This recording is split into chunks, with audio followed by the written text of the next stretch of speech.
Hi students, आपका जो 11th का फिजिक्स है वो आज से हम स्टार्ट करते हैं। और जो एनसीईआरटी सिलेबस के हिसाब से all concepts, all derivations with important questions जो सीबीएसई एंड जेई नीट के लिए एक फाउंडेशन की तरह आपको काम करेगा, आपका सारे कॉन्सेप्ट्स क्लियर करेगा, वो हम स्टार्ट कर रहे हैं from today onwards. And weekly आपको हर concept chapter wise, topic wise हम अपलोड करेंगे, तो आप लोग देखते रहना। और जो फर्स्ट टॉपिक आपका है वो यूनिट एंड डायमेंशंस है, right. So unit and dimensions और इसमें मेजरमेंट्स भी है, तो हम आज बात करते हैं यूनिट्स एंड मेजरमेंट्स का, राइट। तो इसमें जो फर्स्ट चैप्टर है, पहला चीज होता है कि हम जैसे फिजिक्स में कोई भी चीज हम डिफाइन करते हैं वो क्या होता है, फिजिकल क्वांटिटी के साथ रिलेटेड होता है। तो फिजिकल क्वांटिटी हम किसको बोलते हैं, कितने टाइप का फिजिकल क्वांटिटी होता है, उसमें यूनिट्स क्या क्या होता है, ये सारे हमें बात करना है। तो पहले बात करते हैं हम कि फिजिकल क्वांटिटी क्या होता है, ठीक है। What is a physical quantity? तो अगर आप देखोगे फिजिकल क्वांटिटी का मतलब होता है जिसको हम मेजर कर सकते हैं, मतलब इट इज मेजरेबल, ठीक है। और ये जो मेजर करेंगे कैसे, हम डायरेक्टली भी मेजर कर सकते हैं या फिर इनडायरेक्टली भी मेजर कर सकते हैं। So anything which can be measured directly और indirectly is known as a physical quantity. और इसका अगर दूसरा डेफिनेशन हम लिखे, हम इसको लिख सकते हैं कि इसमें लॉज ऑफ फिजिक्स जो है वो हम यूज कर सकते हैं, law of physics applied, right. तो कोई भी फिजिकल क्वांटिटी है उसका ये दो प्रॉपर्टी होना चाहिए। अब फिजिकल क्वांटिटी को जब हम मेजर करते हैं तो उसके लिए एक यूनिट यूज किया जाता है, तो उस चीज को हम बोलते हैं physical unit, right. Physical unit. तो फिजिकल यूनिट क्या होता है, टू मेजर द क्वांटिटी, एक स्टैंडर्ड मेजरमेंट्स को हम एक्सप्रेस करते हैं, उसको बोला जाता है फिजिकल यूनिट। तो जैसे एक स्टैंडर्ड आपका होता है स्टैंडर्ड अमाउंट, ठीक है, standard amount of measurement, right, measurement to express the quantity of, to express the quantity of a physical quantity, right. So this is a unit basically, so this is a unit, right. और ये जब हम major करते हैं एक standard unit के साथ, अगर मैं एग्जांपल की बात करूं, जैसे आपका लेंथ के लिए मीटर होता है, टाइम के लिए सेकंड होता है, जैसे आपका जो टेम्परेचर है उसको हम केल्विन में करते हैं, डिग्री सेल्सियस में करते हैं। सो ये जो फिजिकल यूनिट्स होते हैं और ये मेजर करता है फिजिकल क्वांटिटी को।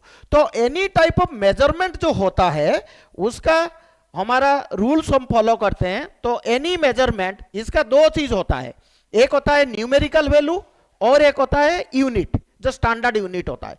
तो ये जो numerical value and standard unit होता है, इनके बीच में रिलेशनशिप क्या है ना, N is inversely proportional to your unit. तो unit is your size of the unit. तो अगर आप देखो, अगर न्यूमेरिकल वैल्यू जो है N is equal to your numerical value, right, और जो आपका यू है ये आपका साइज ऑफ द अमाउंट है, साइज ऑफ द अमाउंट है, राइट। तो अगर हम देखें तो ये जो चीज होता है ये इनवर्सली प्रोपोर्शनल होता है। इसका मतलब आप अगर कोई भी मेजरमेंट करते हो तो n1 u1 will be equal to n2 u2। So this is the relationship between the numerical value and the unit which is used, right.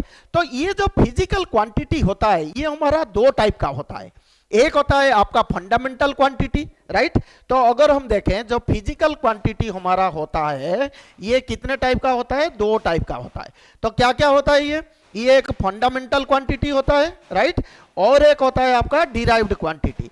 तो फंडामेंटल क्वांटिटी हम किसको बोलते हैं, फंडामेंटल क्वांटिटी का मतलब होता है कि वो इंडिपेंडेंट होता है, राइट।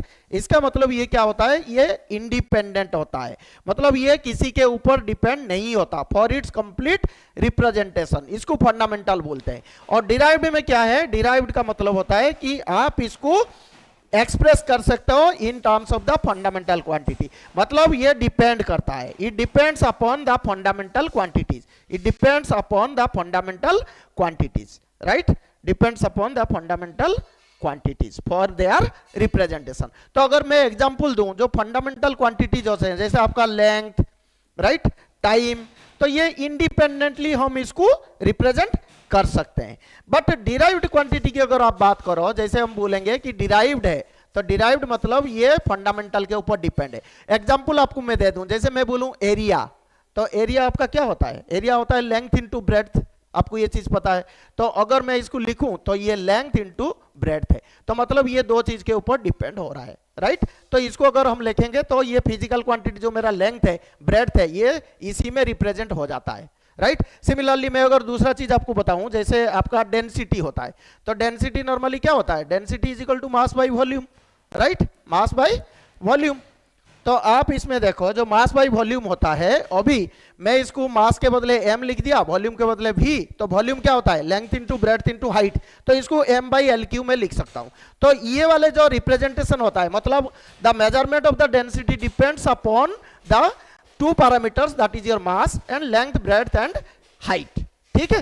तो it depends upon the fundamental quantities. तो हम ये फिजिकल क्वांटिटी को दो टाइप में डिफाइन कर सकते हैं, राइट। चलो फिर हम नेक्स्ट क्लास में एक शॉर्ट नोट्स अभी हम पढ़ रहे हैं, क्योंकि you are just jumping from your 10th standard to 11th standard, तो धीरे धीरे करके हम कंसेप्ट को समझेंगे। तो इस क्लास में हमने जाना कि what is a physical quantity and what are the unit that we use to measure the physical quantity. So any measurement, it contains numerical value and the unit, right, that is size of the unit, right. So fundamental and derived quantity. So it is clear to you. Thank you.